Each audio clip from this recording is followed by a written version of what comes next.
इस वीडियो में हम आपको बताएंगे क्लास 6 का कीसले भागवन हिंदी बुक है, छठा क्लास का। ठीक है, और हम जानेंगे इसमें इसका चैप्टर नंबर 12। ठीक है, जिसका नाम है रहीम के दोहे, और ये कविता है और लेखक हैं रहीम। ठीक है, ये आपका है रहीम के दोहे। तो सबसे पहले हम इस सभी का अर्थ समझेंगे। ठीक है, टोटल 8 दोहे हैं और इसमें टोटल आपका 4 गो प्रश्न उत्तर है। इसके बाद हम इसका आपको प्रश्न, ये देखिए पीडीएफ में टाइपिंग है, बताएंगे। ठीक है, तो ध्यान दीजिए और अंतिम तक बने रहिए, सीखिए। देखिए रहीम के दोहे बोल रहा है, जो रहीम उत्तम प्रकृति का करी सकत कुसंग, चंदन विष व्याप्त नहीं लपटे रहत भुजंग। भुजंग मतलब सांप होता है। ठीक है, और बोल रहा है जो रहीम उत्तम प्रकृति, तो आपका यहाँ पर इससे संबंधित कोई नहीं है। अब यहाँ पर समझिए कि बोल रहा है जो रहीम उत्तम प्रकृति, जो उत्तम अच्छे प्रकृति का रहते हैं आदमी, जो अच्छे व्यक्तित्व का व्यक्ति रहते हैं, का करी सकत कुसंग, तो उसका कुसंग खराब संगत कुछ नहीं बिगाड़ सकता। अगर आपका स्वभाव अच्छा है तो बुरा संगति आपका कुछ नहीं बिगाड़ सकता। चंदन विष व्याप्त नहीं लपटे रहत भुजंग, क्योंकि चंदन का पेड़ आप लोग को पता होगा कि उसमें जहरीले सांप लपटे रहते हैं, फिर भी चंदन का जो पेड़ होता है वह जहरीला नहीं होता है। ठीक है, तो आप अच्छे हैं तो कोई आपको बिगाड़ नहीं सकता। अगला है, रहीमन निजमन की व्यथा, मन ही राखो गोय, सुनी अठी लहे लोग सब, बांटी ना लेहे कोई। अब बोलता है निज, निज मतलब होता है अपना, आठी लहे मतलब होता है उपहास करना, मतलब मजाक उड़ाना। अब गोय मतलब होता है, गोय मतलब गुप्त छिपा कर होता है, बांटी मतलब बांटना। समझिएगा क्या बोलते हैं। रहीमन निजमन की व्यथा, तो रहीम जी कहते हैं कि अपने मन की कष्ट को, दुख को, व्यथा को मन ही रखोगे, मन में ही छुपा कर रखिए। अपने मन की कष्ट को मन ही में छुपा कर रखिए, क्योंकि अगर लोग उसे सुन लेंगे तो आपका मजाक उड़ाएंगे, और बांटेंगे कोई नहीं बल्कि आपका मजाक उड़ाएंगे। ठीक है, तीसरा पंक्ति है, रहीमन धागा प्रेम का, मत तोड़ियो चटकाए, जोरे से फिर ना जुड़े, जुड़े गांठ पड़ी जाए। अब रहीम जी कहते हैं कि प्रेम जो होता है, प्रेम प्रेम एक बार होने के बाद दूसरा बार जुड़ता नहीं है। एक बार अगर प्रेम टूट गया, इसीलिए अगर आप प्रेम करते हैं तो उसको तोड़िए मत, क्योंकि प्रेम एक धागा के समान होता है कि एक बार जब प्रेम टूट जाता है ना तो जोड़ने से जुड़ता नहीं है। अगर जुड़ गया तो उसमें गांठ पड़ जाता है। ठीक है, जैसे धागे में पड़ जाता है।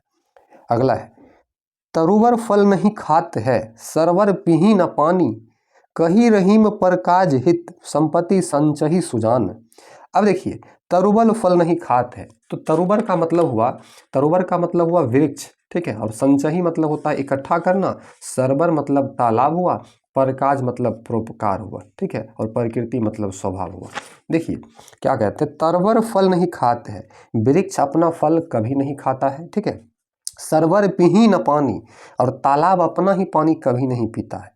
तो रहीम जी कहते हैं पर काज, दूसरे के हित का काम करिए। ठीक है, दूसरे के हित का काम जो करते हैं, संपत्ति संचय सुजान, तो वो जो है अपना संपत्ति भले वो संचय नहीं करता है, मतलब इकट्ठा नहीं करता है, बल्कि वह उसका संपत्ति ईश्वर इकट्ठा करता है, ईश्वर के घर में उसका संपत्ति इकट्ठा होता है। ठीक है, जैसे बादल को भी देखते होइएगा, हम लोगों के लिए बरसता है, अपना अस्तित्व वो खो देता है।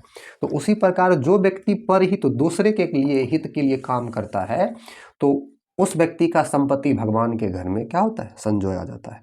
5 है, 5 नंबर का दोहा, रहीमन रहीम देखी बरेन को, लघु न दीजे डारी, जहां काम आवे सुई, कहा करे तरवारी। अब बोलता है रहीम देखी बरेन को। अब बरेन मतलब हो गया यहाँ पर आपका उच्च, महान, महान व्यक्ति। मांगन मतलब मांगना, और तरवरी मतलब तलवार, लघु मतलब छोटा। अब बोलते हैं कि रहीम देखे बरेन को, मतलब कि जो बड़ा व्यक्ति है, महान व्यक्ति है, लोग उसी पर ध्यान देते हैं। लघु न दीजिए डारी, और जो छोटे व्यक्ति होते हैं, कमजोर आदमी होते हैं, उस पर कोई ध्यान नहीं देते हैं। लेकिन ऐसा करना गलत बात है, क्योंकि जहां काम आवे सुई, कहा करे तलवारी। जहां पर सुई का काम है वहां तलवार का क्या काम है। तो इसीलिए रहीम कहते हैं कि छोटा हो या बड़ा हो, सभी का सम्मान करिए, अपने अपने स्थान पर सभी का सम्मान है। ठीक है, अगला 6 नंबर है, रहीमन वे नर मर चुके, जे कहूँ मांगन जाही, उनते पहले वे मुए, जिन मुख निकसत नाही। कहते हैं कि रहीम कहते हैं कि वे व्यक्ति, वे पुरुष, वे नर मर चुके हैं, नहीं है इस दुनिया में, जे कहीं मांगने के लिए जाता था। ठीक है, उनते पहले वे मुए जिनमुख निकसत न। अगर वो व्यक्ति किसी के यहाँ मांगने जाए और वह नहीं दे कि मेरे पास नहीं है, तो वही कहना है रहीम जी का कि उनते पहले वे मुए जिनमुख निकसत नाही। मतलब उनसे पहले वो लोग मर गए जिनके मुख से ना शब्द निकलता था। इसीलिए जब भी आपसे कोई मांगने आए जरूरतमंद का, आप मदद कीजिए, उसको दीजिए, उसको देने से घटता नहीं है। ठीक है, अगला है यो रहीम सुख होत है उपकारी के संग, बांटन वारे को लगे ज्यों मेहंदी का रंग। देखिए बोला यो रहीम सुख होत है उपकारी के संग। अगर आप उपकार करते हैं तो आपको भी सुखी मिलता है। ठीक है, दूसरे को देखते हैं, दूसरे पर उपकार करते हैं तो आप भी सुखी रहते हैं। बांटन वारे को लगे ज्यों मेहंदी का रंग, क्योंकि जो मेहंदी को दूसरे के हाथों में लगाते हैं, बांटते हैं, उनके हाथ में भी मेहंदी का रंग लग जाते हैं। ठीक है, अगला है कारज धीरे होत है काहे होत अधीर, समय पाई तरवर फले क्रेतक सींचो नीर। मतलब कि काम धीरे धीरे हो रहा है, अधीर नहीं होना, आपको परेशान नहीं होना है, क्योंकि समय पाकर ही पेड़ में फल फूलता है। क्रेतक सींचो नीर, और जल्दबाजी में जो है, जल्दबाजी में कुछ नहीं होने वाला है, इसीलिए धैर्य रखना चाहिए। अब इसका देख लीजिए, प्रश्न है 4 गो और 5 नंबर में है सही गलत, 6 गो प्रश्न है टोटल, समझिएगा। ठीक है, तो आपका पहला क्वेश्चन है कि अपने मन की पीड़ा मन में ही क्यों छिपा कर रखनी चाहिए। इसका उत्तर होगा किसी के सामने अपने पीड़ा को प्रकट करने से केवल उपहास ही सुनना पड़ता है, मजाक ही सुनना पड़ता है। कोई हमारी पीड़ा को बांट नहीं सकता है, इसलिए अपने मन की पीड़ा को मन में ही छिपा कर रखना चाहिए। ठीक है, आप स्क्रीनशॉट इसका कर लीजिए। चलिए हम आगे बढ़ते हैं और आपको अगला इसी का दूसरा प्रश्न है दिखाते हैं, ध्यान दीजिएगा। वीडियो को लाइक करके सब्सक्राइब कर लीजिए। दूसरा है कि प्रेम को धागे के समान क्यों कहा गया है।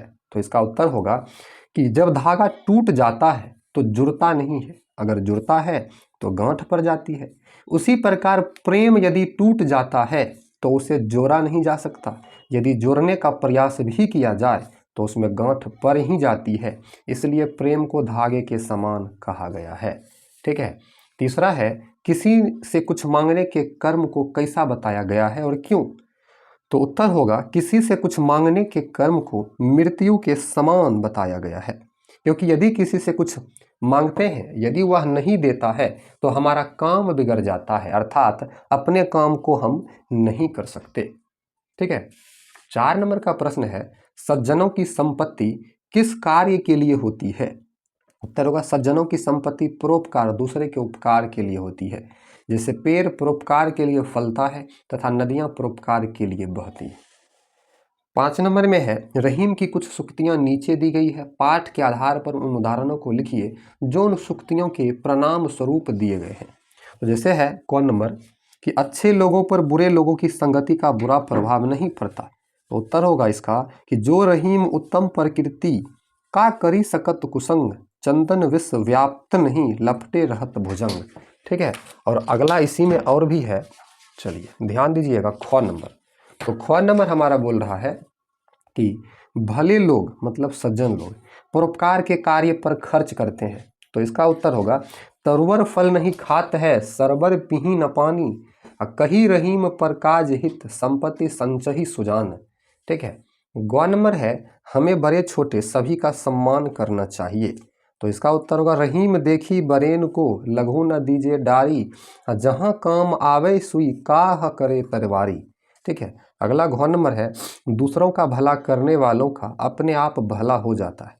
तो इसका उत्तर होगा यो रहीम सुख होत है उपकारी के संग, बांटन बारे को लगे ज्यों मेहंदी का रंग। और अंगवा नंबर है कि हमें किसी कार्य के लिए अत्यधिक व्याकुल नहीं होना चाहिए। तो उत्तर होगा कारज धीरे होत है काहे होत अधीर, समय पाई तरुवर फले केतक सींचो नीर। तो कुल मिलाकर सभी पंक्ति का अर्थ भी हो गया। छठा प्रश्न है जहां काम आवे सुई कहा करे तरवारी, इसका भाव स्पष्ट करना। उत्तर होगा रहीम ने इस दोहे में बताया है कि हमें कभी भी बड़ी वस्तु की चाहत में छोटी वस्तु को फेंकना नहीं चाहिए, क्योंकि जो काम एक सुई कर सकती है वही काम एक तलवार नहीं कर सकती। अतः हर वस्तु का अपना अलग एक महत्व होता है। तो आपका ये चैप्टर जो है 12 नंबर रहीम के दोहे ख़त्म हो गया है। ठीक है, तो आप लोग वीडियो को लाइक कर दीजिए और सब्सक्राइब कर लीजिए, ठीक है। तो अगले वीडियो में हम आपको ये जो है 13 नंबर दादा दादी के साथ इस चैप्टर के प्रश्न उत्तर को बताएंगे। थैंक यू, मिलते हैं अगले वीडियो में, धन्यवाद।